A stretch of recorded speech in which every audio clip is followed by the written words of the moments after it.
All right, it is 7 o'clock. Thank you guys for joining this live video. I'll first like to introduce myself. My name is Wale Olawoyin. I'm a real estate agent with Keller Williams Preferred Properties, and today we're going to be talking with Jordan Anderson, who is a real estate investor and a landlord. We're going to talk about how to build generational wealth with real estate. We want to be able to build the kind of wealth where thanks to URC. We want to be able to build a kind of wealth where your kids, your grandkids, everybody in your family in the future can be wealthy as well. And it starts from one person. It starts from somebody. And if I can help you get to that level where you can build generational wealth for your family, I'll be very happy. So I'm just waiting for Jordan Anderson to join us. The topics we'll be talking about, we're going to talk about how to build generational wealth, how to generate cash flow, what is house hacking, and how to do house hacking. Oh, okay. So Jordan Anderson is here now. I'm going to send him a request. Hey man, how's it going? Hey, how's it going? All right. Okay, yeah, much better. Awesome, getting the lighting right. Yeah. Yeah, so I'm very happy. I'm so glad, for us to be doing this today. I actually stumbled upon your Instagram profile, I think about 3 weeks ago, and I was like, man, who's this guy? Like he's doing such an awesome job. I noticed the quality that you have in the houses that you were flipping, and I was like, okay, I need to just learn more about him. So I started researching you. I went on your YouTube channel, I saw the videos you were doing, and I saw that you had a passion for educating, just like I did. And I was like, okay, I need to get in touch with him, and which is what I did. I got in touch with Yep. you, and just to learn more about the process. And I want to make sure that our generation can build generational wealth, just like you're doing. So I would like for you to introduce yourself, and we'll get it started. Yep. How's it going for everybody that doesn't know me? My name is Jordan Anderson. I'm a real estate developer, investor, landlord, all of the above, from Philadelphia, primarily focused in Philadelphia. Okay, awesome. So I would like to know, how did you get into real estate? What was your journey to real estate, and how long have you been investing in real estate? So my journey has kind of been a long one. So for starters, it's been 10 years since I've been learning and dabbling in it out on my own, being my own GC, running my own crews, Okay. doing my own deals. The passion started way back when I was a teenager. I was about 16, and it was kind of in the midst of the whole bubble when it was first getting started. Mm, This is when all the flipping shows started, and I got the bug. mm, And my grandfather always told me that's the one thing they don't make any more of is land. So that's the direction I always headed in. It was just always a passion. But then went to college, had a good buddy that was a few years ahead of me. He graduated and he came back and he was doing real estate. mm. So as soon as he told me that, I knew I was going to latch onto his hip and just kind of learn the game. So I learned under him for those first few years, and then after that, 7 years on my own, doing my own projects. Oh, okay. Really interesting. So you also mentioned that you mainly invest in Philadelphia. Have you ever thought of investing in other areas, or you just, in Philadelphia for now and you're looking to expand later in the future? Yeah, so it's one of those where I'm looking to expand where I have strategic networks. So for instance, Baltimore, Okay. I have strategic networks, so I can do stuff down there. Recently, I've been looking at Chicago Okay. for multifamilies. So there's definitely some of that in the works. Okay. So I know I have a lot of questions for you, and I'm sure that other people will ask you a lot of other questions as well. Yeah. So what I did was I wrote down my questions, and then we're gonna get started with the questions. And if anybody have questions along the way, feel free to type in the question, and we'll answer the question. Okay. So the first question that I have for you is, why should I invest in real estate? So real estate is one of those things.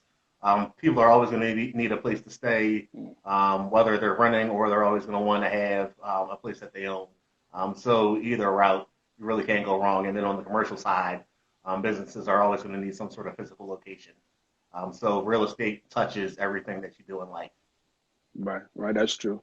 And I also look at real estate as the best way to build generational wealth. That is one thing that I really want us to touch on because that is the only way you can pass on your legacy to your kids is by building generational wealth. And real estate is one of the best ways to build that wealth. And also, we're looking into cash flow. Real estate is a great way to generate cash flow and have, money coming to you while you're working, actually making your money work for you. Absolutely. Right, real estate is a big in that. And then also, I wanted to also talk about house hacking. So if you can just, give, if you can just talk about what is house hacking, how some we can do house hacking, and what is cash flow, and how we can get into, generating cash flow. Sure. So as you mentioned, cash flow is definitely one of the big things that's cool about real estate, where you have people, tenants that are in your properties and they're paying you every month.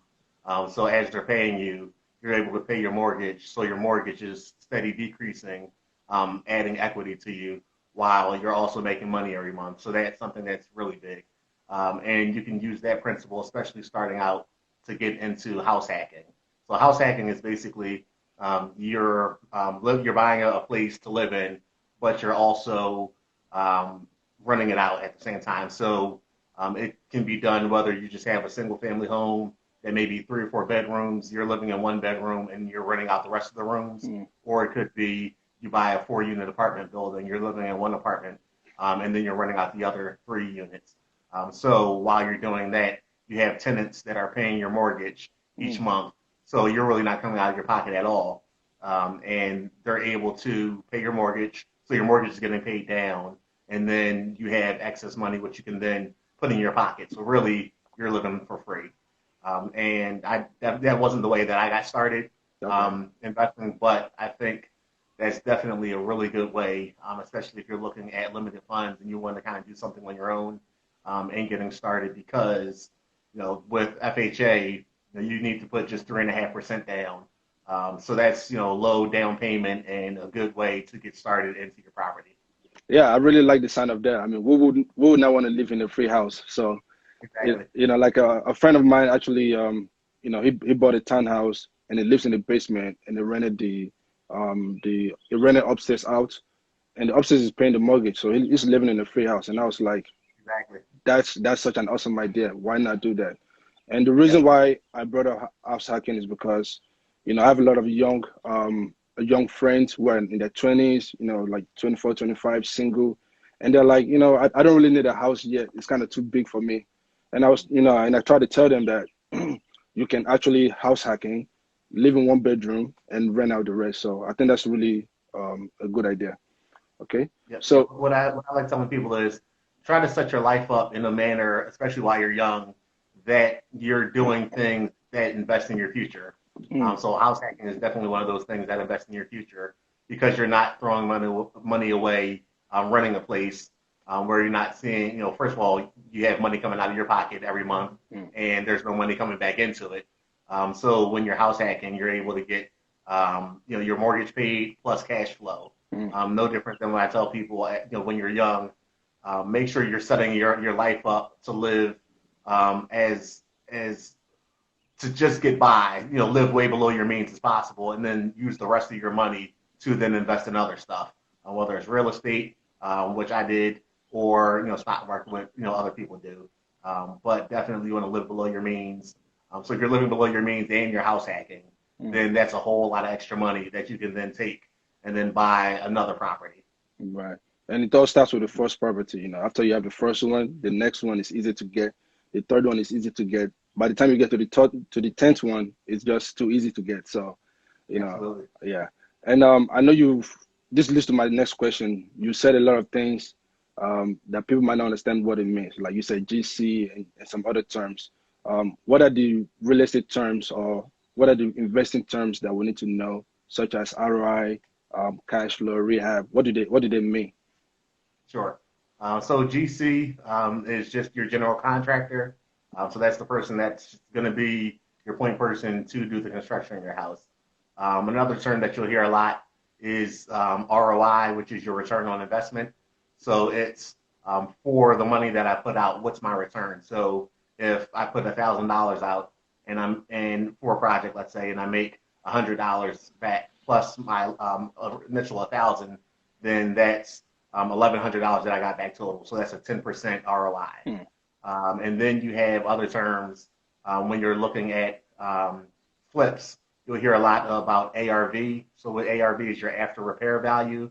So that's the value that the house is going to be once it's fixed up. Then you hear comps. So comps are comparable houses or comparable properties, and they're used to compare one property to another to derive the value. You also hear when you mention more so rentals, cash flow. So cash flow is the money that you're receiving after each month after you've paid all your expenses on the property.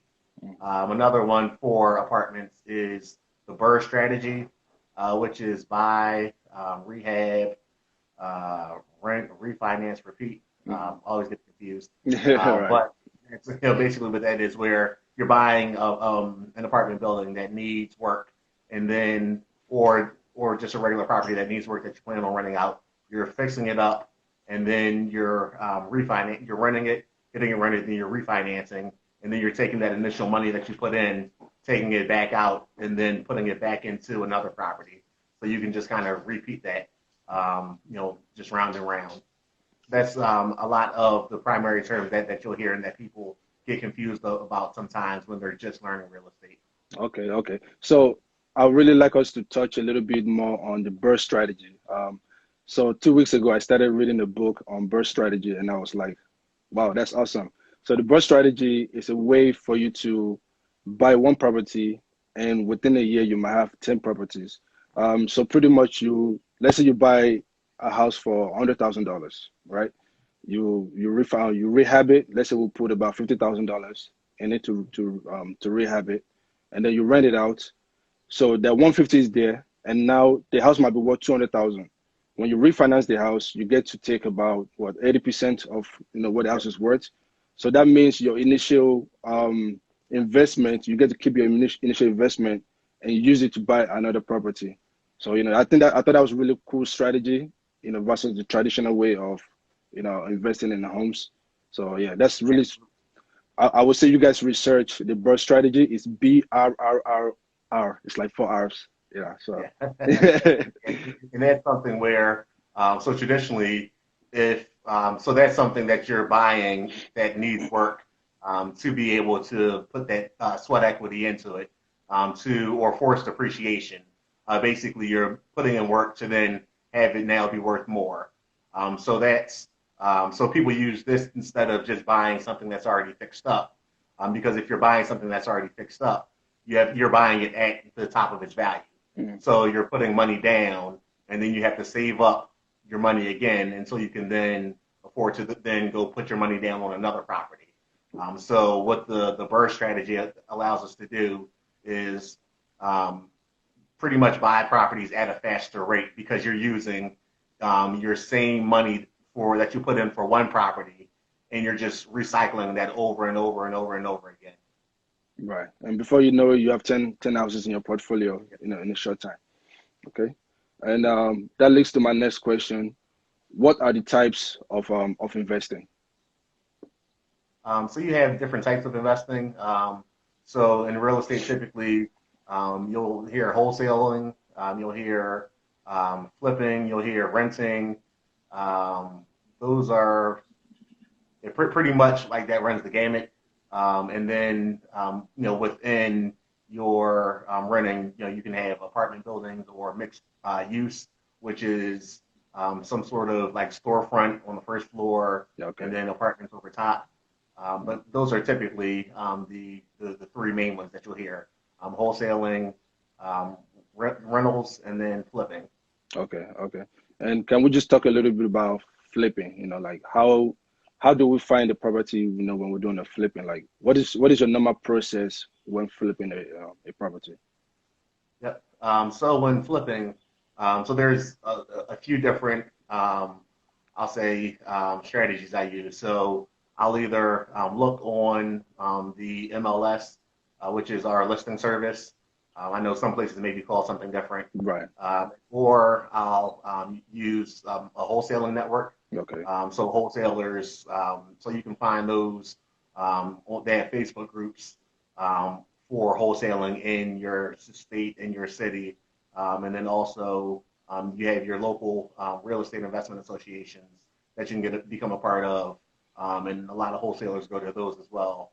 And then also I've done personal marketing to be able to market directly to owners, to potential sellers to see if they're interested in selling their property. So that's really how you locate. If you wanted to do wholesale, or I mean, really, the wholesale is just really an exit. So the part to get to that exit of wholesaling where you're selling that contract to somebody else is really your marketing. So the same marketing goes into if you're a wholesaler, or if you're going to be a wholesaler, or if you're going to be the end buyer.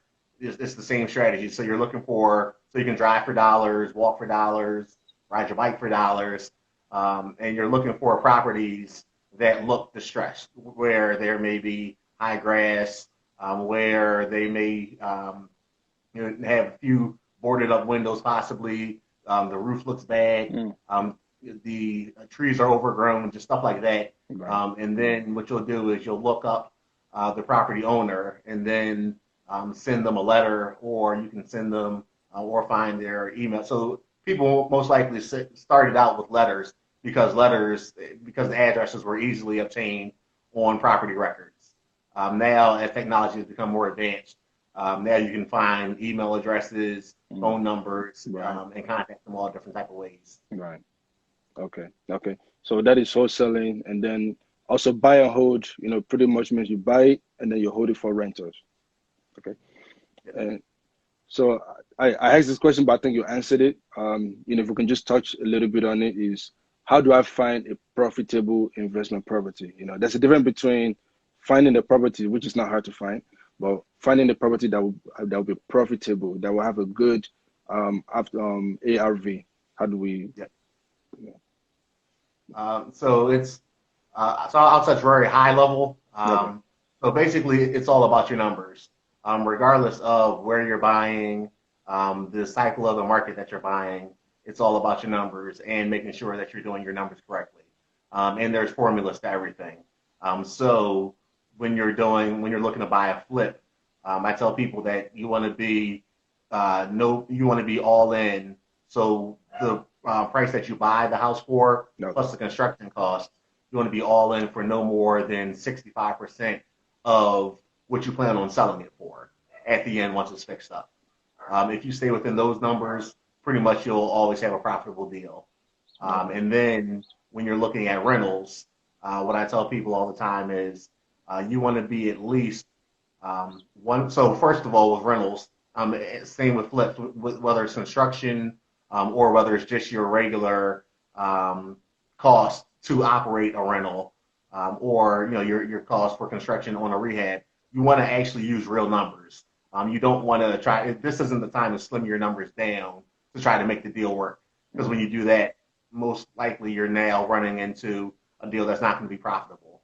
But with rentals specifically, you want to put all of the costs, all your expenses, so your mortgage expense, if you're going to have a property manager, whatever the utility bills may be, whatever your extermination costs for the year may be, you want to have all your costs laid out on the table and then break that down per month. And then what I like to do is make sure that so it's something called what I call an expense coverage ratio. So for every dollar that I'm paying out in expenses, I want to have at least $1.30 coming in. So what that looks like is if I'm spending $1,000 in expenses on this property, so that includes mortgage payment, property management, maintenance, all that. If $1,000 a month I'm spending on this property, I want to make sure that my rents are at least $1,300. Okay. So that way I'm able to put that $1,300, that extra $300 in my pocket. Okay. And I know that that's going to be profit. opposed to what the bank looks at. They look at something called your debt service coverage ratio.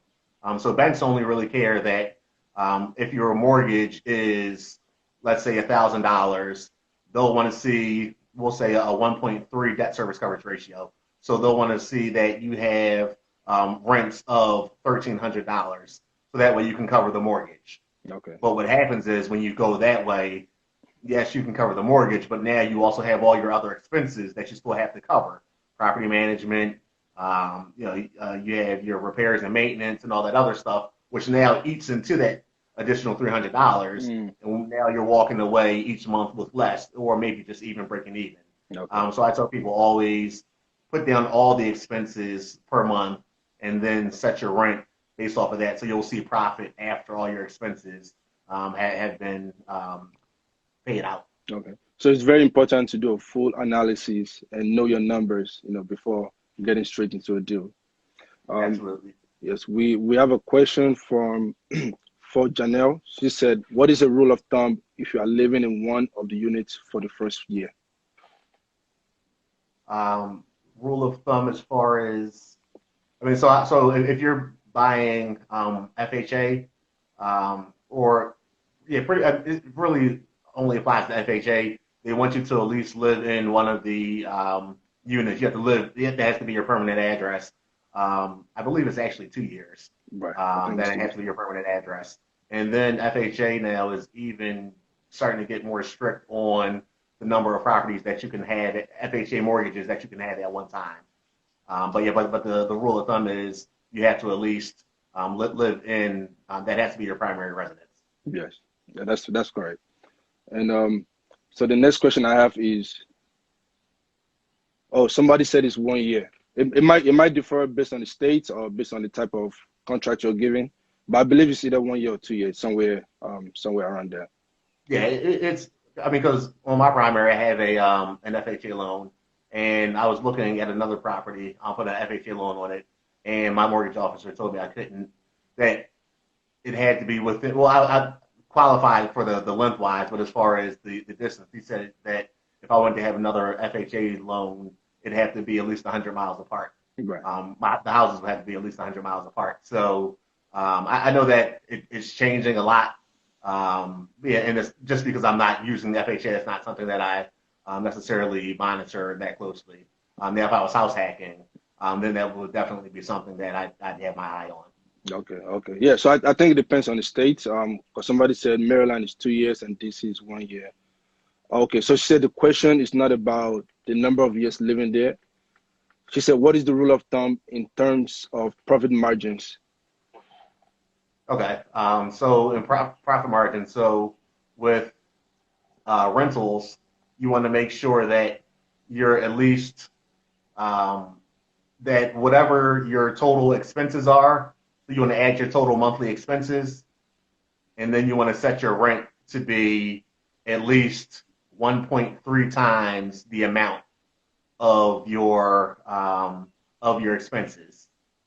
So that's basically saying that you're going to see a 30% profit. Okay.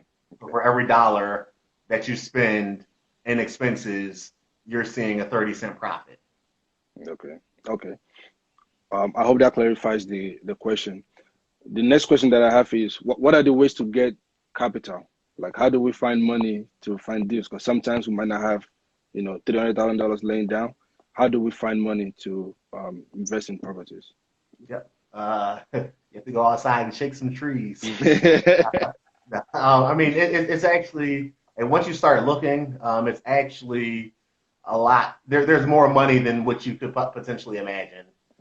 So the first thing, even before you go out and start looking for capital, you kind of have to do a gut check to yourself, making sure that this is something that you really, really, really want to do, and then also learning what it is, the ins and outs. So even if you don't have money currently to start investing, you're doing your due diligence by, just doing your learning. You're also getting out and networking with people, possibly going out to see if you can shadow people, that you're doing your due diligence before you even take your first dollar. Because, as everybody knows, a lot of friendships and family relationships get messed up over money. So that's the thing first and foremost, that you want to make sure that you've done your due diligence, that you're the most prepared yourself, and that you're committed to the journey. And then after that, people start with friends and family. So there's a lot of people that have friends and family members. You can start. It might not be, let's say, 50,000 to get into a deal, but if you find 10 people that each have 5,000, you can start that way. If you have there's also self-directed IRAs. So if somebody trusts you, they can roll over a 401k into a self-directed IRA, or you could do that yourself. You can roll over your own 401k into a self-directed IRA. There's different rules behind that, but then that's another way that you can use, find capital to invest. Or there's also partnering up with people. So typically in real estate, for partnerships, there's typically the money partner and then the operating partner. Okay. So if you learn how to operate and the ins and outs of actually putting a deal together and managing that deal from start to finish, you can then go and seek out somebody who may have money that wants to invest, but they just don't necessarily have the time or knowledge to invest. And then you can partner up with them and then be able to get started that way and split the profit or however you all want to divvy it up. So there's definitely different ways to get in. I'll mention it just because it's one of the ways that I got started with just loans and personal loans, lines of credit, and credit cards. It's a way in, but I try to shy away from it and tell shy people away from it because that's one of those things where I actually had a question. Somebody said, okay, well, you get all these loans to get into a deal. How do you have the money to pay the loans? I said, well, you have to have the money to support the loans that you're taking out to then pay those. Right. So like when you're doing that, yes, you're using a little bit less of your money, but you're now still paying those loans. If you have a mortgage on that property, you're also now paying that mortgage. So that it's a quick way to get in trouble if you're not careful. Okay. And that is why it's very important to do a full analysis on the deal before you get into the deal. And so what are your thoughts about hard money or, using the bank and stuff? Yep. So with most deals, hard money is typically the easiest, the fastest way to go into the deals. If you're doing like a turnkey rental where it's already set up, you're buying it, you probably would want to go the bank route because that's going to be your more permanent financing anyway. Even if you use hard money, if you're keeping it as a rental, you still have to refinance out of that into your long-term loan, which is going to come from a regular bank. So banks have their place, but hard money is what most people use to make sure that they can get in and get out because there's different lenders, and hard money, they can close way faster than banks. They have less red tape, and that's their niche of lending to investors, whereas banks want something, they want to lend their money to people who are, by their standards, more stable. They want to make more stable investments where they see real estate investment as risky. Right, that's true. And so what is hard money? I understand some people might not know what hard money is. What does hard money mean? Yeah, so hard money is basically a bank that's not a bank, if that makes sense. So it's a company that you could either have one person who has a lot of money and they decide to lend that money out to investors, or you could have people that pulled money and created a company and they'll loan money to investors. So they don't have bank regulations that are over them, and it's called hard money because their interest rates and something called points, where are just fees that you pay as you're, for them to loan you the money. They're a lot higher than what typical banks are. So that's where the term hard money comes from. Okay. All right. So the next question is, how do I find contractors? I know this is a really big one. Oh yeah. Finding contractors is a full-time job. It's almost its own separate thing. So people think finding houses are hard, but the same dedication that you have to put into finding houses, finding those good deals, are the same is the same dedication that you have to put into finding contractors. So I tell people, go to where the contractors are. Go to those big box Home Depot and Lowe's, those supply stores, and really, go meet people who are actually inside the store buying, making purchases, that have work trucks, work vans. Talk to them, and it's almost like you have to build that relationship over time. Ask if you can go out to a few of their job sites, to see, the quality of work that they do, how fast they're getting stuff done, and eventually you'll find somebody that, you kind of vibe. So you like the work they do, they kind of meet your timeline, and they meet your budget. So that's the whole thing. That you can find somebody that's really great, but they may be too expensive for what you can afford for your project. So there's contractors at different price points. It's just a matter of going out, pounding the pavement, and making those right connections, to actually find the ones that work for you. You're not gonna, or you'll have a slim chance finding one if you're just in the house, behind your phone all day. Right. But speaking of that, Instagram is, in social media, that's starting to become another good way, because those contractors that are active, they're constantly posting pictures of their work. Right. So you can actually know, so you actually get to see what they're doing and that they know what they're doing. Okay. Okay. And what are the I would say what are the key things that you're looking for in a contractor? Like what makes a good contractor and a not so good contractor? Yeah. So one of the things that I look for, is just integrity, integrity and honesty, because like with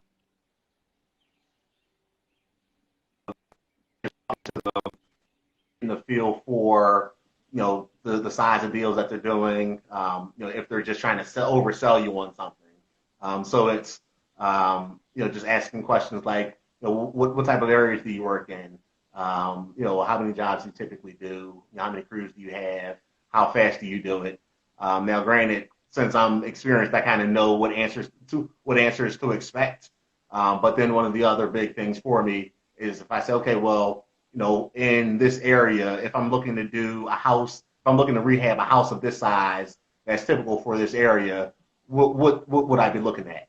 So if it's somebody giving them a full project, or if it's just, let's say, the plumber, for a house of this size in this area that you just told me that you work in, if I wanted to do 2.5 bathrooms, for a brand new plumbing install, how much are you going to charge me? Okay. And I like people that kind of they're a master of their craft. So that I'm looking for people that are masters of their crafts. So if they work in those areas, most cities are all the same, where sections of the city, all the houses are built just the same, just alike. So if they're constantly doing work in that area, they should know off the top of their head what their number will be, or at least a rough ballpark.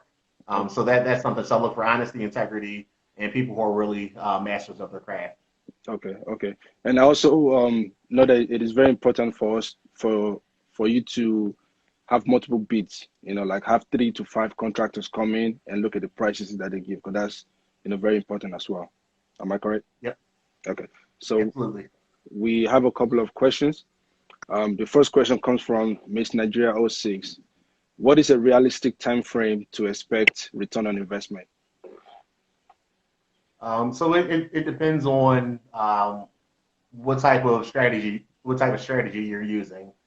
So if you're looking at a flip, I typically tell people, 6 months. That'll give you 3 months, for the construction, and then 3 months to sell, which is, anywhere from from 4 to 6 months, typically is how long it'll take to flip. If you're looking to do the rental, it all depends. If you can get your construction done in 3 months, and so if you're using the BRRRR strategy, let's say can get your construction done in 3 months, and you can find a bank that doesn't have a seasoning period. So a seasoning period is, some banks, they won't lend to you on a property unless you've owned the property for a given period of time. Yep. So I believe most banks that I've seen typically are like 6 months. Right.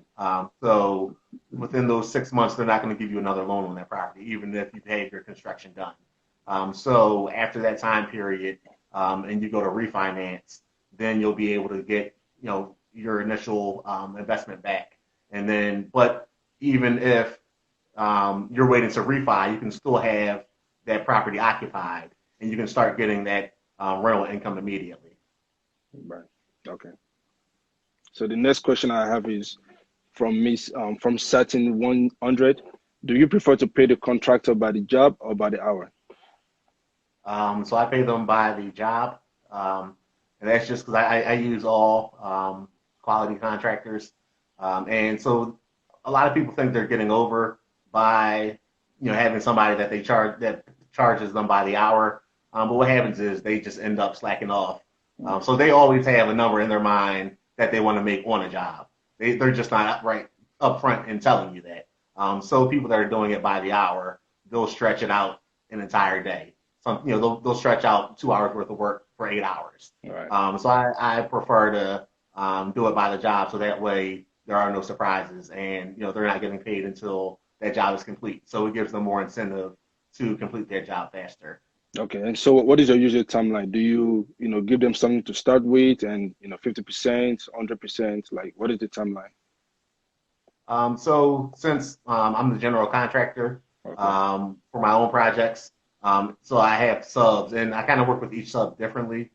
So some subs, so first of all, the majority of the material I'm buying myself. They may Okay. go pick it up, but I'm paying for it. So they don't really need money to actually go buy material. Mm. So when that's the case, typically I'll pay them. I may give them something after like the first day, but I typically never pay anybody any money until after the first day, and then the rest when they finish. But everybody works a little different. The one thing as you start talking to more, a lot of contractors, you'll find out that everybody runs their shop differently. Right. Some people, they may have lines at, they may have lines of credit at their supply houses, so they may not necessarily need money up front, where somebody else may not have that line of credit at their warehouse, so they need money to start to buy supplies. So it's all different type of ways, but personally, I don't pay anybody until at least after that first day of work.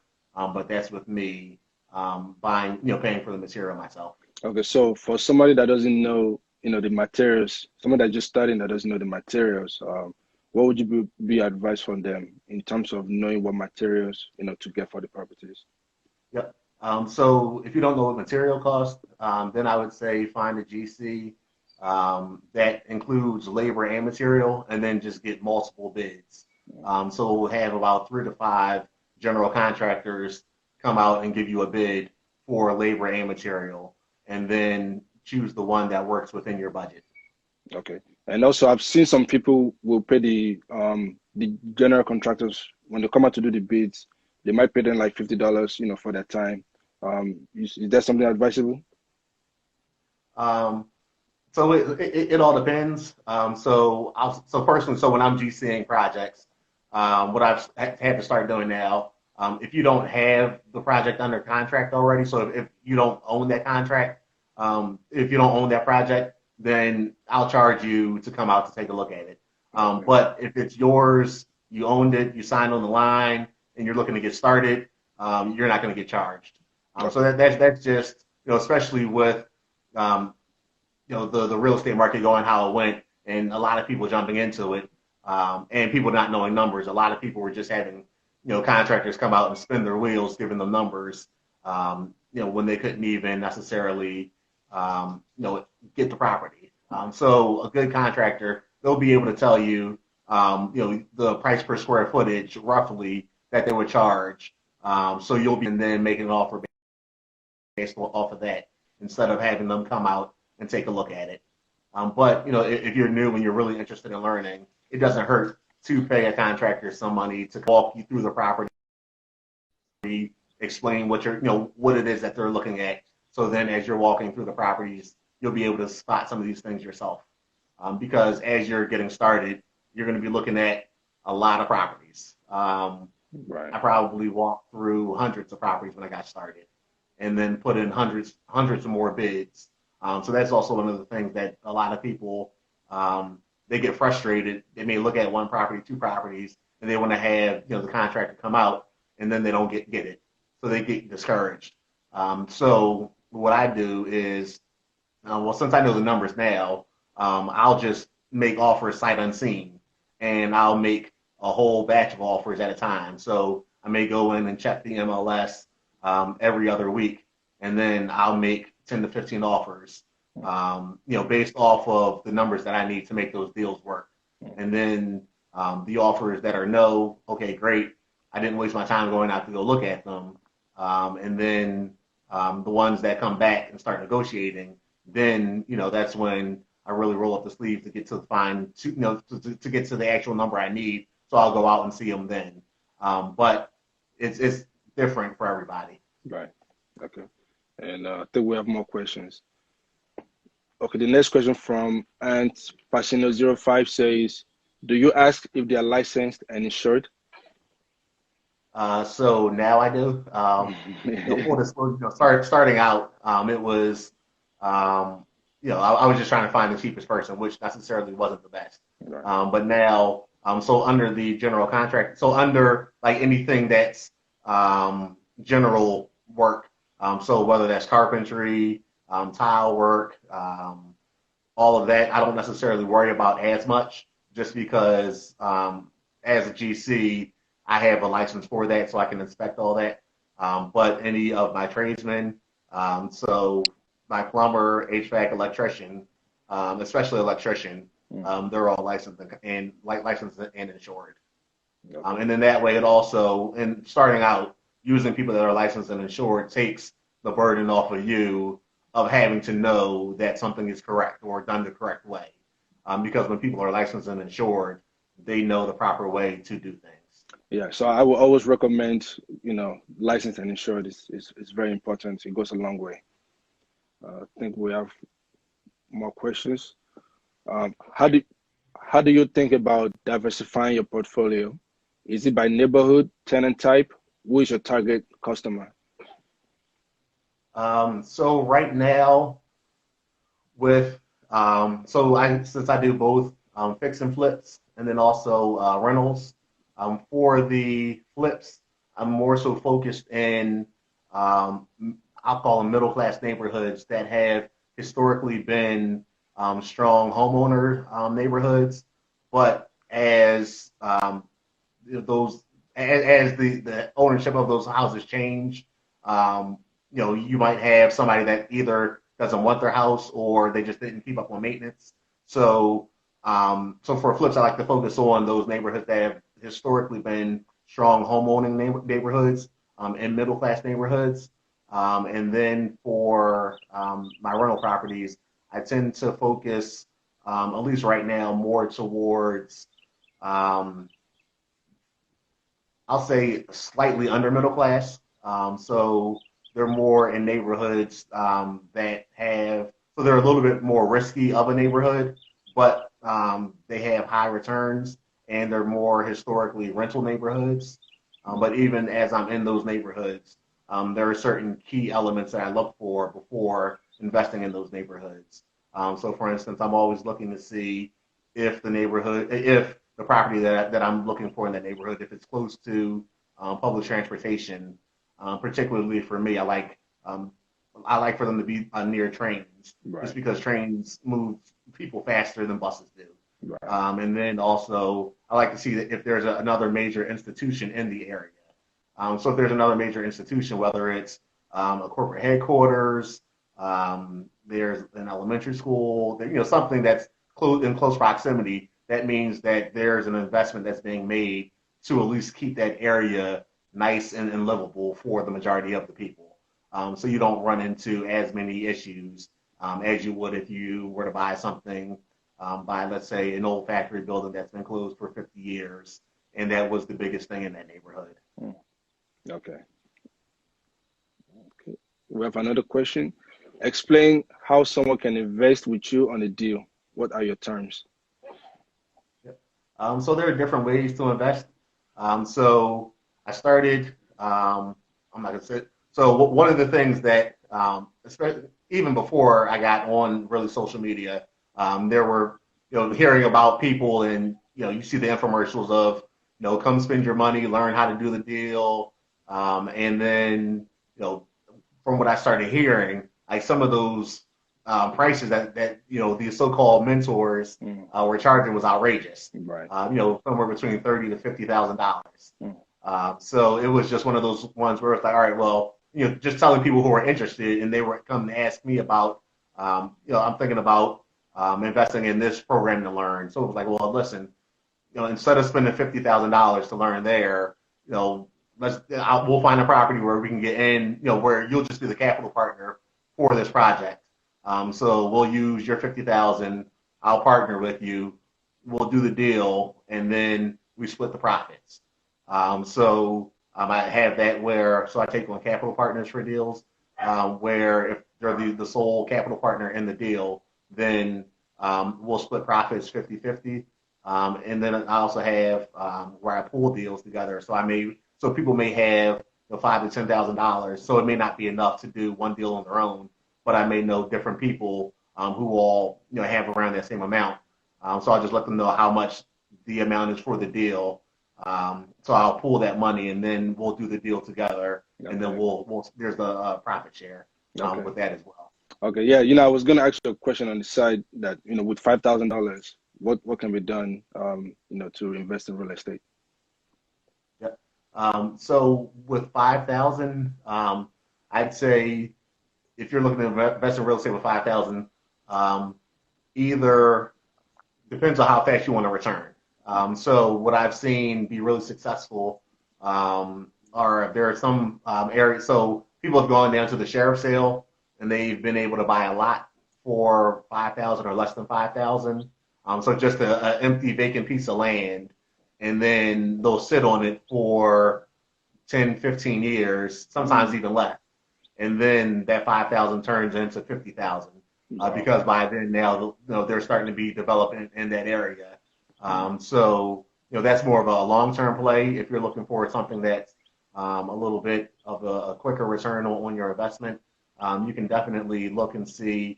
I know, if you get involved with your local real estate association, you can look them up. If you look up real estate association in your area, either through Google or Facebook, one will definitely pop up. And there's some of those, they pool their money to invest in deals together. Or if you have a friend that's doing real estate and you trust them, you can also then invest with them. But I'd say, if you're trying to get in, you definitely kind of want to keep that money as close to you as possible, where, you can go ride by it, check on it, somebody that's not afraid to have you walk through the project and not, send your money to somebody across the country that you don't know, and then hope to get a return out of it at the end just because, it looks good and they say they're doing it on Instagram or something like that. Right. Okay, so that we have a related question. Somebody said, what is the average capital needed? Can you repeat that? What is the average capital needed? Yep. So that depends on what your market is. So in Philadelphia, typically I'll say you need typically about 50,000. But so a few different things come into that. So it depends on what's your financing structure. So you may have people that can get into a deal for a little less, but where they may have less money out of pocket initially, they may have more costs during the project. So just to touch on that, not to veer too much off. So with lenders, you have some lenders that may require 25% down, a down payment of 25%, let's say, of the purchase price. But then they only charge you they only charge you interest on the money that you have out. So let's say, the total purchase price was $100,000. So they'll charge you $25,000 for the deal. $25,000 down payment. And then you're only paying money to start off with. You're only paying money on that $75,000 if you haven't taken any draws, as opposed to some lenders, let's say, they may charge you 100. They may give you 100% financing, but then the interest that they charge you is based on your total loan amount for the entire life of the loan. So some of that will impact how much it takes to get into a deal. But typically for deals with me, it'll take about $50,000 to get in, and that's money for the down payment closing cost, and then enough money for the first construction draw. Okay, sorry, yeah, the camera went off. Okay. So we have another question from Dominic Lee. What area in Philly is a good place to invest in rental property? So there are several areas. There are, it kind of depends on where you're looking for and what your risk tolerance is. That's the first place, that's the first question I always ask people, what's your risk tolerance? So if you have a lower risk tolerance, there's Graduate Hospital, there's Fishtown, there's Brewery Town. If you have a little bit of a higher risk, so with those are areas that have all been developed fairly recently. So they're desirable areas to live in. So because your risk tolerance is lower, your ROI will also be a little lower. Versus if your risk tolerance is a little higher, you can invest in like a Strawberry Mansion. There's Allegheny West, West Philly, Mantua. Where else? Southwest Philly is starting to come up. So there's definitely different areas. It just all depends on what's your risk tolerance. To me personally, I think everywhere in Philly, probably besides a few spots, is a good place to invest just because Philly is a city, I call it, we're a large city that's stuck in between New York and DC. Right. So we kind of get overshadowed. But both those places, the cost of living is outrageous. So as technology begins to evolve, and as transportation really begins to evolve. How do I find the right tenant for my rental property? Yep. So there's different websites that you can use to post and market your property. Some people still use Craigslist. There's Hotpads. There's Trulia. There's all different type to market your property. And then once you start getting applications, there's also different software, web software that you can then run your application through, and it'll give you a background check. It'll give you credit score. It'll give you, if they have any, it'll give you if they have any convictions. So there's the whole list of things. But what you want to do is kind of set your criteria based on the area where your rental is. For instance, somebody said in the comments, cozy.co is one of those websites that once you get your tenant's information, you can put it enter it into their, I forget, I think it's like a $30 or $50 fee, and then they'll run all the background checks for you. But then once all that comes back, you then want to take a look at just their total picture to make sure that they're right fit for where you are. So for instance, if you're doing something that's, let's say, in a downtown area where the rents are high, most people are going to make sure that, because that's a desirable area, you're going to make sure that you have top-notch tenants. So you're going to want somebody with a high credit score. You're going to want somebody, most people look for at least 3 times, want their monthly income to be 3 times what the rent is. Right. So you're going to look for that. You're going to want somebody that has a high credit score, versus if you're somewhere where it may still be a good rental neighborhood, but it's not the best neighborhood. Then you may have so for instance, where some of my properties are, the area is good, but it's not top notch. So you probably get people. So I hate classifying neighborhoods as A, B, C, and D. But if we were to classify the neighborhoods, they'd be in C areas, so they're not all bad, but they're not, but they're a step below middle class. So in something like that, people it's just looking at the tenant base in the neighborhood. So in those neighborhoods, you don't have necessarily people with high credit, but they may have the money, that income each month, and they may have a clean record. So it's just about setting your parameters for what you want in your buildings. So for instance, my buildings, we do three times the three times your rent. So you have to make three times the rent. And then also, we say no violent crime. I think no violent, you can't have violent crime on your record within, I believe, the past 5 years. And then we don't necessarily go as heavy on the credit score just because we know that in that area, we're not going to find too many people with a 750 credit score. So it's just knowing your tenant base in the area and then setting your parameters, your criteria for your tenant base to get the best of the tenant base that's in that area. Okay, okay.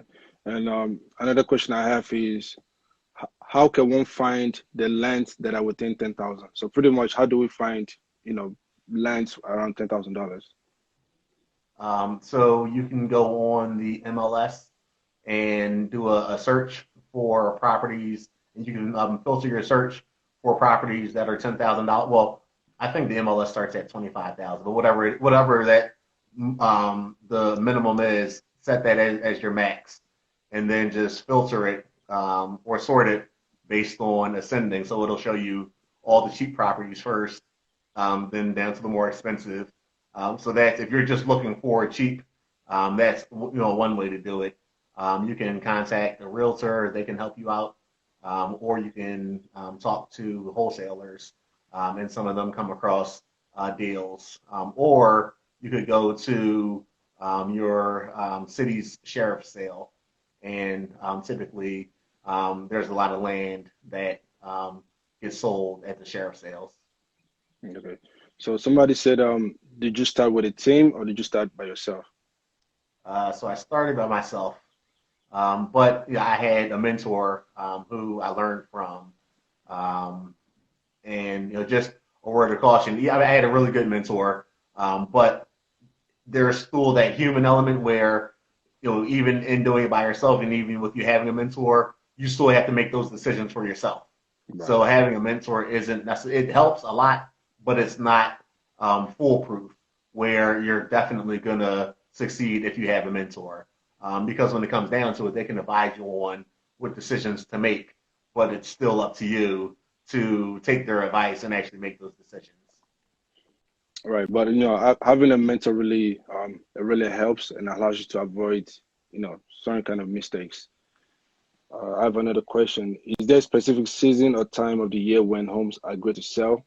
When is that? So typically, everybody says homes are good to sell in the spring and in summer. So that's typically when people are out and about looking to buy. Some of that also centers around like the kids. So if you're going to be changing school districts, you're going to want to do it at the end of the year, at the end of the school year, or towards the end of the school year, which would fall right into the spring and summertime. And then also it's just nicer outside, so it's not as cold. So more people are more willing to get out and be outside and look at houses. So the spring and the spring and summertime are definitely a good time to buy houses, if or sell houses if you're selling those houses.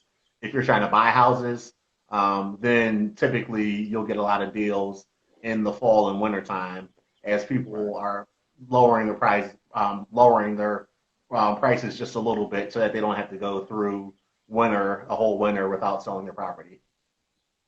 Okay. And the next question I have on the list is, who pays the utility bills on a rental property? So it may be different in different states, but so as far as Philadelphia, so if you have a single family property, then the tenant pays everything, since they're the only people that are in there. So they pay all the electric, all the water, all the gas. If you have a multifamily property, then typically the depending on how it's set up, but typically the tenants, they'll still pay their electric, they'll still pay their gas, and then the water. Sometimes you can split it, sometimes you can't. But that all depends on how your building is set up. So one of the things that I look for if I'm buying a multifamily property is I always make sure that the utilities are split. Meaning, let's say there are 4 units in the building. I always make sure that there are that there are 4 gas meters. Make sure that there are 4 hot water tanks. Make sure that there are 4 electric panels. So that's the first thing, to make sure that you can separate all of those bills adequately. So there are some buildings that they may have 1 heater and it heats the entire building. If that's the case, then you'll be stuck paying that heating bill. Sometimes you might be able to charge less, like a nominal amount per month that goes towards it. But if you have a tenant that really knows if they know the system, you can potentially get in trouble if you're charging them for utilities and you're making money. If you're making more money in utilities that you're charging them than what you pay out. But the rule of thumb is, in a single family, the tenant pays everything. Tenant also is responsible for cutting grass and shoveling sidewalks. In a multifamily, the landlord, also in a single family, the tenant is also responsible for any exterminator costs. In a multifamily, the landlord is responsible for your exterminating costs, your grounds maintenance, so that's cutting grass, shoveling snow. Typically, there's a public utility, so any light that's in a common area, like a hallway, you'll have to pay the electric bill for that, and then typically some sort of water as well, if you can't have it fully separated. Right. Okay. And next question I have is, what if the tenant causes damages to the property? So when you rent to a tenant, when they first move in, most people charge a security deposit, and that security deposit is held and then returned at the end once they no longer are renting that property, and then you do a walkthrough with them and see that, and you do have a walkthrough list and check everything off to make sure that they didn't cause any damage than how it was when they first moved in. And then if they did, then you deduct however the amount to cover the repair for that damage from their security deposit. So that's how you at least have money set aside for damages. But if they create more damages, if the cost to repair the damages are more than the money that was in the security deposit, then your only other repercussion is just to sue them in court, and then hope that you can collect on your judgment. Okay. And I have a question from the Green Tree. How did you fund your first deal? So my first deal was actually bought sight unseen. I wouldn't suggest anybody do it. But so I got frustrated with looking. I got frustrated with looking online. Going out with different realtors, and pretty much always getting outbid. So what I did was I went to an auction website where you bid on the houses, and then if you're the winning bid and you go above the reserve price, then they'll sell you the house. So it was a house that I was pretty familiar with the area. So I think it still had a couple days left. And typically the auction website, the houses are up for auction for only about 7 days. So I went to the auction website, submitted a bid, and then I was the winning bidder. I was the highest bidder for, I think, a couple days before other people joined in. But even like once I submitted the bid, I drove around it. I probably drove around it like twice a day just to make sure that the house was actually still there. It still looked like it was decent condition. So like because I was able and close enough to do that, I felt pretty confident, and I ended up being the winning bidder on that property. So that was how, but it was sight unseen. I couldn't go in and inspect it, so I had to just basically go based off of the visual cues from the outside. So I felt comfortable because leading up to it, it looked like somebody was still living there. So my naivety thought, well, if somebody's living there, it can't be that bad. Luckily, it wasn't. But as I've had more experience in the industry, just because somebody's living there doesn't mean that the house isn't that bad. That's true. That's true. And how are you able to financially? How are you able to fund? You know. Yep. So for that one, how I said earlier, I don't advise anybody max out their credit. So I maxed it all out. So I took out a ton of loans, lines of credit, um, credit cards to be able to do the deal. So I had just enough to buy it and then fix it up. But of course, obviously, there's always bumps along the road, especially when you're first starting out. So the contractor that I was using, um, long story short, he was probably from maybe about 30 to 45 minutes outside of Philadelphia. His thing was, hey, well, I can save costs. I can save you costs if you let two of my guys sleep in the house since it's empty while they're redoing it. So that way I don't have to drop them off every day. And I'll pass along savings to you. All right, fine. So we gave them money. They were working, everything was going fine. And then one day they found the neighborhood drug dealer. And then it kind of went downhill since that. They got hooked on drugs. Wow. Yeah, so I had to, stop using them, but I was already behind at this point. So when I say I was behind, I had given them more money than the work that they did. So I had just a little bit more money left. I'm like, all right, well, I'm going to try to find somebody else. No, I'm sorry. He said, I'm sorry. So the first time it was when I just had a little bit more money left. He was like, listen, I promise you, if you give me this, I'll definitely have it finished. Went against my better judgment, my mentor's judgment, still gave him the money. Of course, he didn't finish. So then at this point, I had no money, still had a house I had to finish.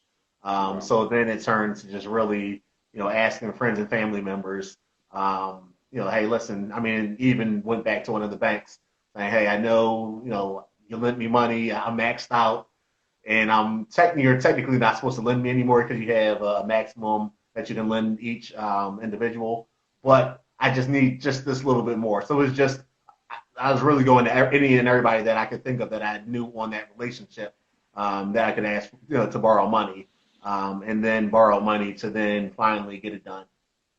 So that's the story and journey of my first house and how I paid for it. Yeah, I'm sure since then you know what to do and what not to do. Absolutely. Yeah. Somebody said how much was your first deal?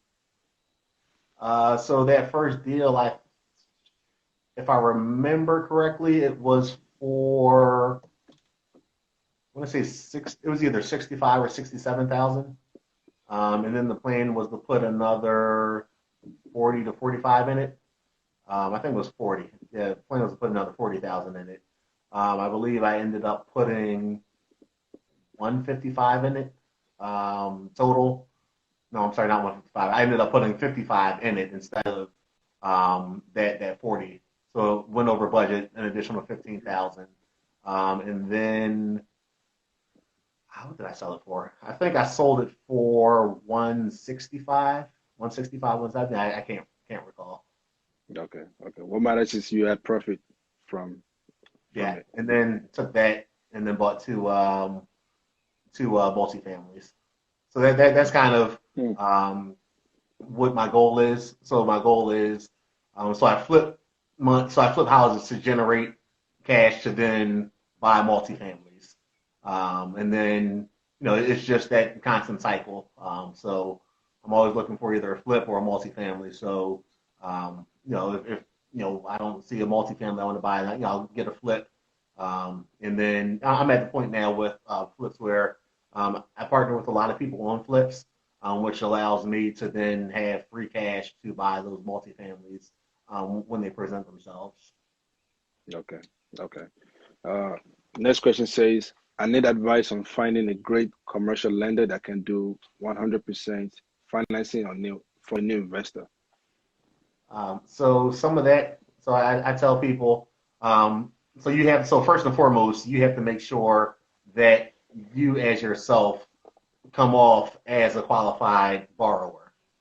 So you can find somebody that's willing to give 100%, but everybody, they're going to want to talk to you, whether if they're close enough in person or on the phone. They're going to want to hear about all the work that you've done up to this point that makes you qualified for them to lend you money. So if you think about it, if I were to come and ask you, to borrow, let's say $1 million because I want to go and be a fisherman, let's say, you're going to ask, okay, well, what type of experience do you have? If I can't talk to any experience or anything that I've done to prepare myself for that, they're not going to invest in it. So that's first and foremost, because each lender, they're going to want to qualify you. So if you don't necessarily personally have that experience, you can use the experience of others. So you want to be able to identify people that are within your network that you can bounce those ideas and thoughts off of. So you can say, I may not have experience, but I've done this to prepare myself. And then I also have this mentor that's working with me who has this many years of experience. And then you can also, rely on the contractor. If you find a good, reliable contractor that's done a lot of work, you can also say, I may not have this, as many years of experience, but I brought along this contractor who will be the GC on the project. So kind of validate yourself through others. But you also have to validate yourself through the work that you do as well, that you've done to get up to that point. So that was the first part. So to answer the question, like where you can find those commercial lenders, Google is your friend. So if you Google hard money or commercial lenders in your city or that lend in your city or lend in your state, you'll have a list returned to you where you can then go through. Once again, you have to put the work in. You have to go calling these people. You have to go talking to these people. There's no easy button where you just click an easy button and it magically appears. And then the other one is a really good resource is the Scotsman Guide. And what that is, so it's Scott, SCOTS. Yes, yeah, Scotsman, SCOTSMANSGUIDE. And Scott. So if you Google Scotsman Guide, what that is it's basically a organization that has nothing but lenders. It's a lending organization, or it's a professional organization for lenders. Another place that you can look up is what is it? It's the American Association of Private Lenders, AAPL. And once again, it's a professional association for private lenders. And in both of those, they have different searches where you can search for lenders that meet different criteria. So for some of them, they have, so there are searches where searches for lenders that loan 100% financing. There are searches for lenders that loan the people with below a 500 credit score. So there are searches so those are two really good resources that you can find a list of lenders that match your criteria. And then after that, it's just a matter of calling and talking to these lenders and being able to sell yourself to them. Just because, you're trying to hear, are they right for you? Can they meet your needs? They're trying to hear from you. Can, you meet their needs as well? Because their number one goal is to make sure that their money gets returned back to them. Okay. Somebody would like to know, how can I partner with you on the deal? Shoot me a DM after this, and we can definitely talk. Okay. Another question is, how can I find a mentor that I can pay and guide me in my first deal? So with that, it's a lot of it is really so I'll speak for myself personally. A lot of it is when you're seeking the knowledge, you start finding people that are willing to give that knowledge. So up to this point, um, the only real estate course that I paid for, it was a real estate course on multifamilies, and this was back in 2014. Yeah, I think it was 2014, right before I bought my first multifamilies, just because the information wasn't widely available. Um, I looked, but then I found, one of those mentors that um, I still will say he's pretty good. So I learned a lot from taking his course. But other than that, I haven't paid for any sort of real estate mentoring. It's just all been when you're putting yourself in those in those places, you tend to run into people that don't mind helping you because they know that they were once there in that position. Now, paying to be a member in a professional organization, may cost you maybe $1,000 for the year, but that return that you can get out of it if you're actually active and attending meetings and asking questions, that return on investment is, it's not even a question. So it's just all about putting yourself out there in the places where those people are that are doing those deals that you want to be mentored by. And then once they see you really with that passion to learn, don't be surprised if, they'll exchange contact information with you and be willing, more than willing to help you out along your way. And then like there's a difference between a mentor and a coach.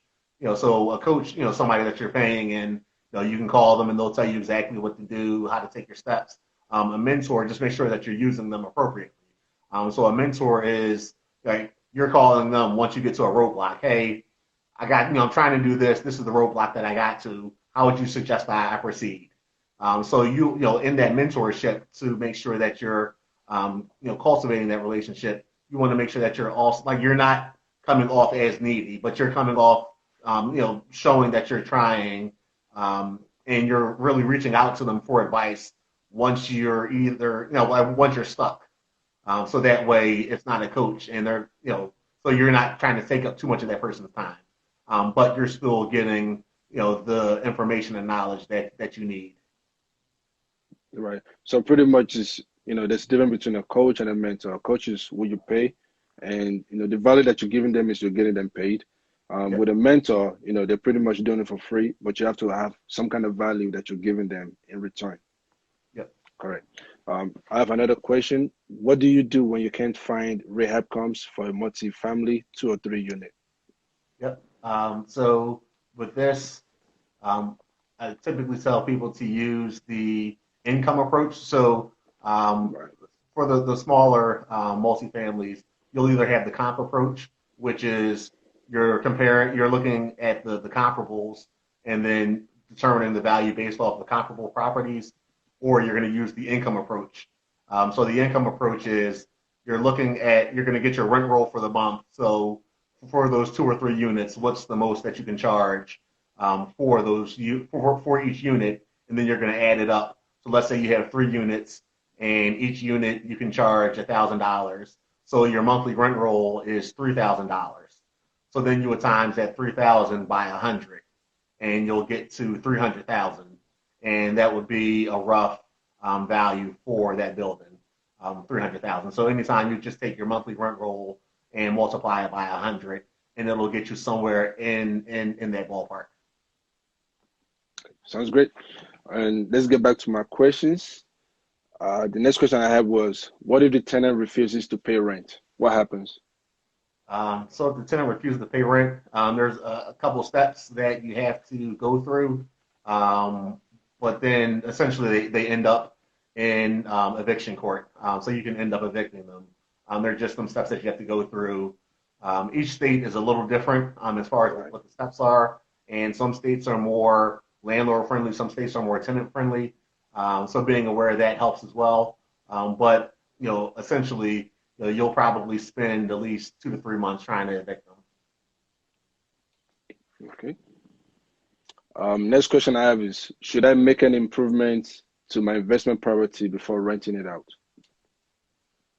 So definitely. Well, when you say improvement, it depends on the type of improvement that you're talking about making. I always say, people need a safe environment, a quality environment. So any improvement that's going to provide one of those two, definitely. If you had, let's say, 2 years ago, or let's say you bought the rental turnkey, and you had laminate countertops, and you're thinking, hey, well, should I put granite countertops in? That's one of those. Will you be able to see the return on your investment? Can you increase rent because you have granite countertops instead of laminate countertops? If so, it might be worth doing it. But if not, then that's something that's not worth doing. But anything that's quality of life related and safety related, definitely make those improvements before renting. Anything else, it all depends on the return of investment. Okay. It's just such as, every house needs a fridge. What type of fridge do you want to have in there? Do you want a fridge that you can control with your smartphone, or do you just need a fridge that works? Yep, Yeah. yep. And for Always. that, the market, like the area where you're renting, it kind of dictates that. So if you're renting it in a more upscale neighborhood where the client, your tenant base are expecting that in the rentals, then that's what you have to provide. If you're not renting in that type of neighborhood, then you probably won't have to provide that. So that was one of the eye openers that I had actually. I had a rental property where I put white appliances in because that's what I was just used to, white appliances in my rentals. And the feedback that I kept getting was we want stainless steel appliances. And like to me, I'm like, all right, I put stainless steel in my flips. I'm like, white goes to rentals. But it just took a while to like understand that depending on your tenant base in those areas, they're gonna want, what they want. Just because they're renting doesn't mean that they want any less quality in the place that they're renting. Right. Yeah. Okay. The next question I have is, when is a good time to buy? So it's always a good time to buy. It just depends on so the different market phases just dictates how you calculate the value or what numbers you're going to use for your value. So if we're so right now we're potentially on a downturn or in a downturn that can last for a while. So if we're just at the start of one, you want to be super conservative with your numbers now, knowing that they still potentially have room to slide. So I wouldn't be trying to buy anything that's still based off of last year's numbers as far as like value numbers. So I would really be looking to get good deals. So it's always a good time to buy. It's just a matter of, when you're in a down market, you want to make sure that your offer reflects that down market so that you have a lot of upside and that you're not underwater in that down market. And then when you're in the up market, that your numbers are still conservative so that when the down market comes back around eventually, you're not going to be underwater. So it's just all about knowing your numbers and then buying based off of that. Okay. I have a couple more questions. How do you calculate rehab cost? Do you set dollar for each room? So I do it based off of square footage. So I know what my average to get rehabs done per square foot are roughly. So that's one of the things. So like when I first started, I was religiously writing everything down. I mean, I still do, but it's writing everything down. Making a spreadsheet. How much materials cost, how much you paid somebody, and then at the end of the project, you take a look at everything, and then what you spent on that project altogether, and then what the total square footage was of that project, and then I come up with the cost per square foot. So after doing that over several projects, I have my average cost per square foot. So that's kind of what I use, when I'm looking at projects to know how much something will cost. But as far as somebody that's just looking to get started, Typically, if you're just doing like a lipstick rehab, so if you're talking about just paint, maybe doing some kitchens, changing, tile out in bathroom, but you're really not changing any rooms around or anything like that, you're probably looking somewhere between 45 and $55 a square foot for that rehab. If you're doing like a mid-grade rehab where you may be adding a bathroom, but you're really not demoing everything. Um, for this, you're probably opening up the downstairs, like the first floor for open concept, but your second floor, you may, leave, pretty much the same. You're probably now looking at somewhere between 65 to $75 dollars a square foot. If you're, doing a full gut job on that, you're probably now looking somewhere between 85 and $95 a square foot. So that's, with a single family. If you're looking at if you're looking at multifamily, it's going to be a little bit more expensive. So I'd say with the multifamily, if you probably add roughly $20 per square foot for each of those ranges, that typically will get you in that ballpark. And that's just because everything is different, but it just depends on how many units you're going to have. So a full gut job is different from a single family than a 4 unit building because you have 4 kitchens, Right. 4 bathrooms. You have 4 different furnaces you have to put in. So it's so the cost tend to multiply. Okay. Okay. So the next question I have is, do you prefer to buy properties that need a full gut rehab or those that only need a little bit of work?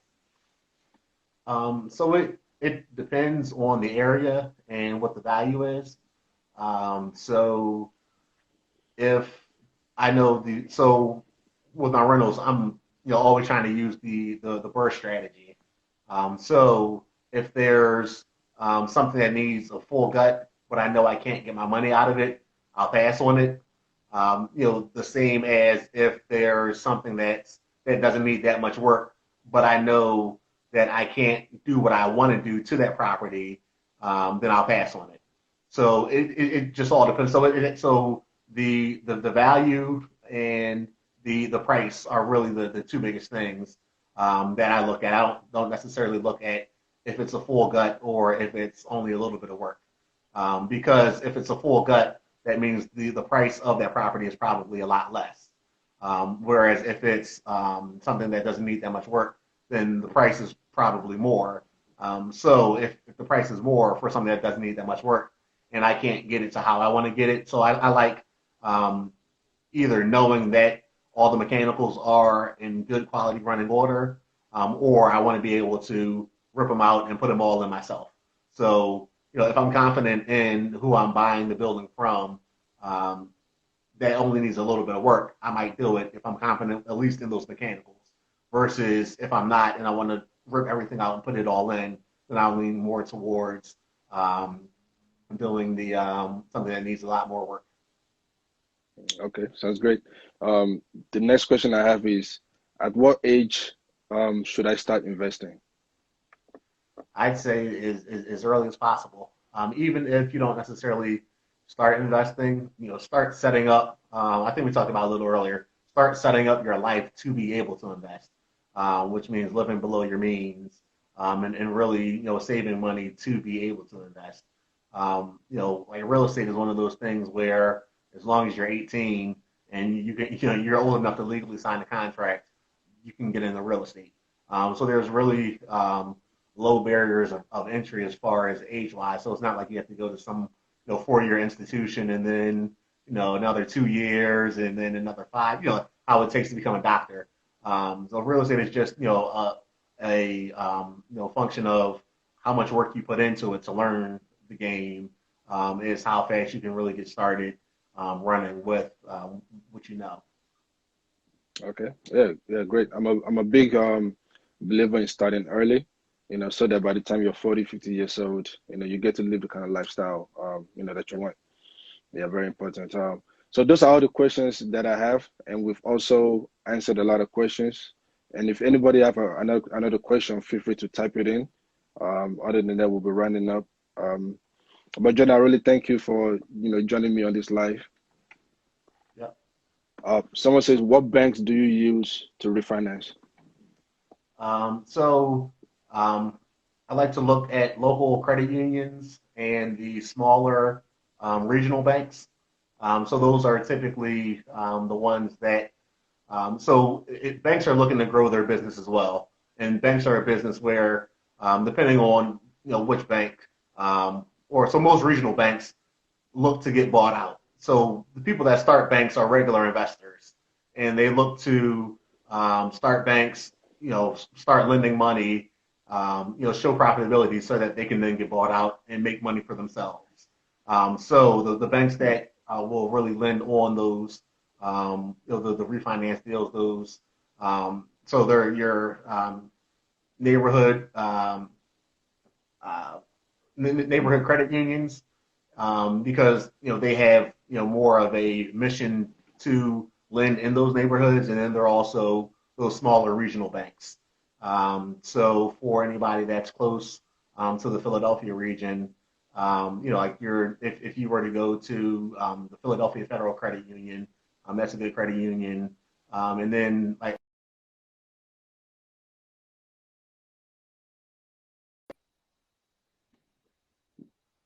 BBT, well, yeah, BB&T, like Bryn Mawr Trust, banks that are not large banks of America, Wells Fargo, Right. Citizens. I'd say avoid those at all costs and go to the credit unions and Community small regional banks. community banks. Yep. Right. Right. Okay. Next question we have is, due to this crisis, is it a good time to refinance? For your personal house, I'd say so. I'd say definitely look into it if you're if you plan on being in it for a while. So there's costs associated with refinancing. If so, and typically you it's something that you can talk to your to the loan officer about, to see if you plan on staying in your house for a long period of time, where your savings will surpass the cost of the refi. So that's something that you want to look into. If you're talking about for an investment property, the answer is it depends. So most investment, so once you refi out into your permanent loan, um, most investment mortgages have a prepayment penalty, where it's at least 5 years, at least for the most that I've seen. So it depends on where you are with that 5 years and if you're willing to pay that prepayment penalty to try to get a lower rate. An investment rate mortgage, their rates, they fluctuate some, but they're not as good as homeowner rates. Okay. Great information. The next question we have is, what if you don't live where you invest? Should you apply where you live or where you invest? Um, I think it's a so I'm a big fan of investing in your own backyard, but you may be restricted from that, based off of the size of the deal. So for instance, if I lived in Southern California, or if I lived in New York, Manhattan, it would have taken a lot longer time for me to get the money needed to invest in those Right. areas. Right. So in that case, you do have to look outside those areas, to areas where you can afford to play. So if that's the case, you definitely want to spend time getting to know people in that market, so that way you can build your contact list, and then you can also have boots on the ground, um, to kind of operate your business, if you don't plan on moving to that location as well. Okay. Yeah, somebody says I live in New York and invest in Philly. So Yep. there we go. Um, Before Instagram kick us off again, I would like us to discuss the do's and don'ts of investing in real estate. It's really not that many do's and don'ts. I mean, do your homework. Um, that's number one. Homework is being knowledgeable of the numbers that you need. to get in, to get in and out of deals. Both from construction, your purchase, your rent numbers. Do your homework. There's no shortcuts around that. Do invest time. So whether that's going to see houses, whether it's putting offers on houses, whether it's going to find contractors, do invest time. Real estate is something that the barriers of entry are low, but the success rate depends on your amount of time and dedication that you put to it. So that's pretty much all. And then do operate with integrity. And then what I tell people, do realize that you're in a people business. So while for you may be in it for the money, you're impacting people's lives. Whether you're flipping something or whether you're renting something, that's somebody else's life. That's now going to be that's somebody's life that you've now touched. So if you're not operating with integrity and you're just using jacklay contractors to get work done, just think about the impact that that's going to have to that family later on down the line. So that's a big one that I really care about is do operate with integrity. That's probably the first thing I should have said. But that's pretty much in a nutshell the do's that I can think of. The don'ts, don't think that it's easy. Don't think that you can get in, put 5,000 down, make 25,000 overnight. It doesn't work like that.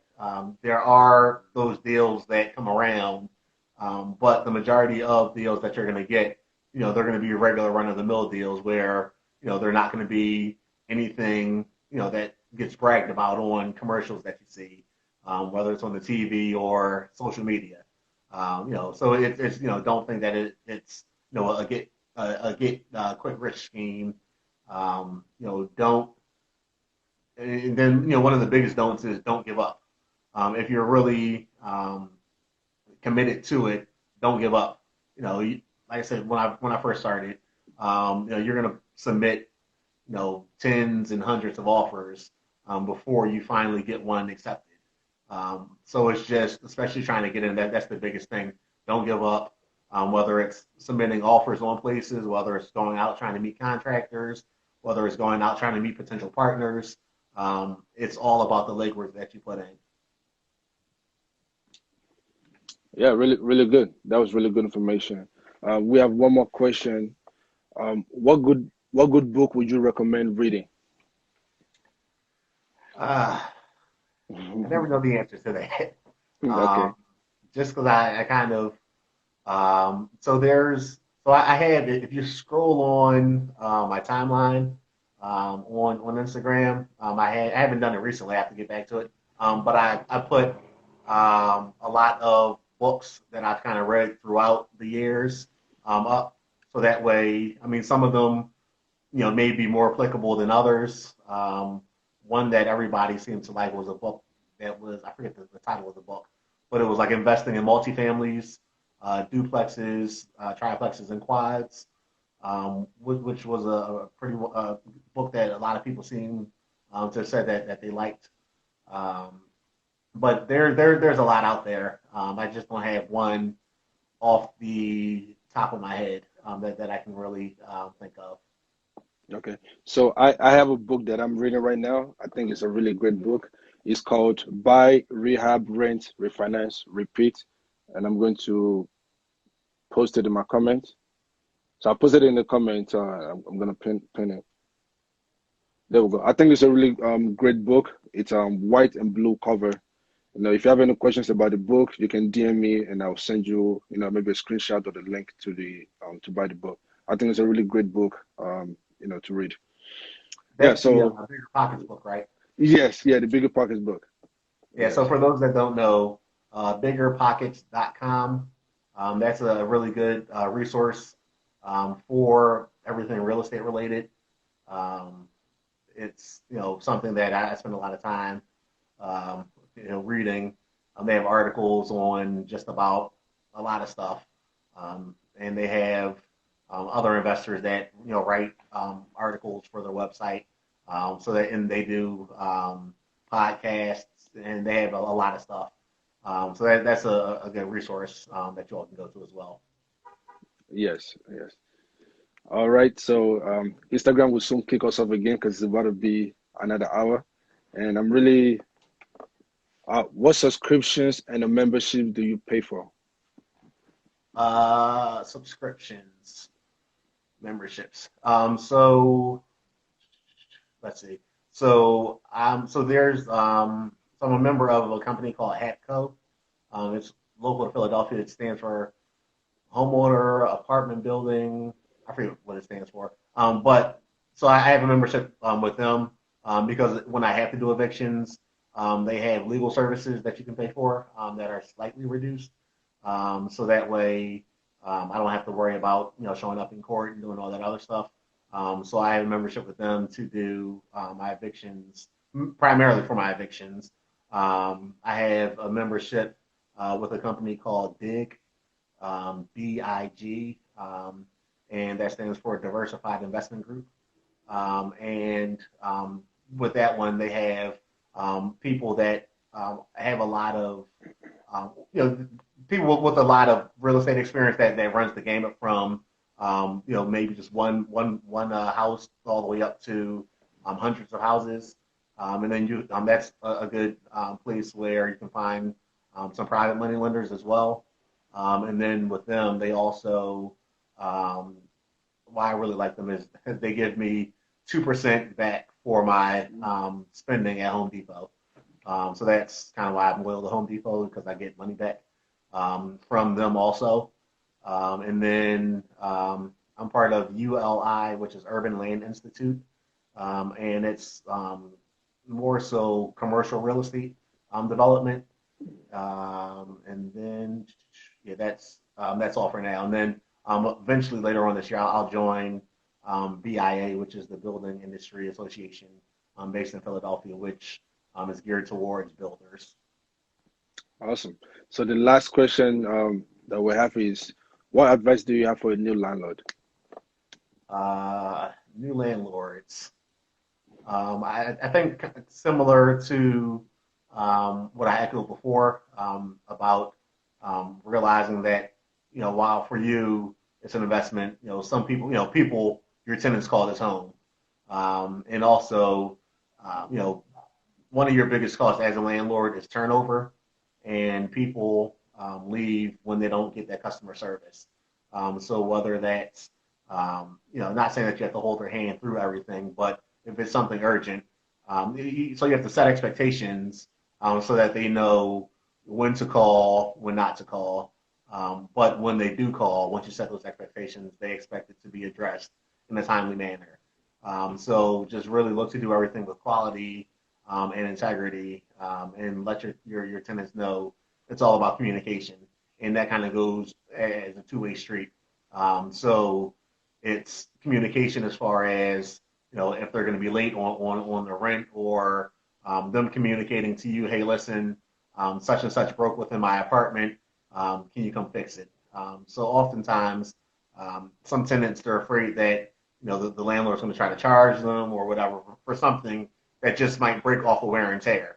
So it's just important to let them know to keep the lines of communication open both ways, and that let them know as well, so that way they're not afraid to tell you something. So for instance, I had a tenant, and we're pretty good about communication with him, but he didn't tell me that the smoke detector in his apartment wasn't working until I was having a fire system inspection. So it's like, dude, Right. you should have, I mean, so it's just, that communication, keep it at a professional level. It doesn't, you don't have to be friends with them, but just let them know that, you're not, the big bad wolf that's only there to collect the check. Right. And it's also important to do a background check, as a new landlord. You want to do a background check, with the tenants, do a credit check, and, just make sure that you have a responsible tenant in place. Yep. Yep. Yep. Okay, so Instagram was soon kicking us out for the second time, and I wouldn't want it to happen again. So I really can't believe we're spending 2 hours. I thought this would be like 30 minutes, 45 minutes, but it's really interesting, and I'm happy for us to educate, our friends and family on how to become, the next millionaire, on how to generate wealth. So, thank you for being here. Yeah, everybody saying thank you. So thank you for educating us. We appreciate it. I learned a lot, as well on my side. And if you guys have any question, feel free to, either DM me or either DM him. We are here to answer any question that you might have. Yep, absolutely. Any questions, feel free to DM me. For those that were asking about partnership opportunities, feel free to DM me. And let's keep this conversation going. Okay. Yeah. So hope everybody have a blessed day. And I'll be having another live soon. I'll post it on my story and have a good day. All right, have a good night, you all. All right.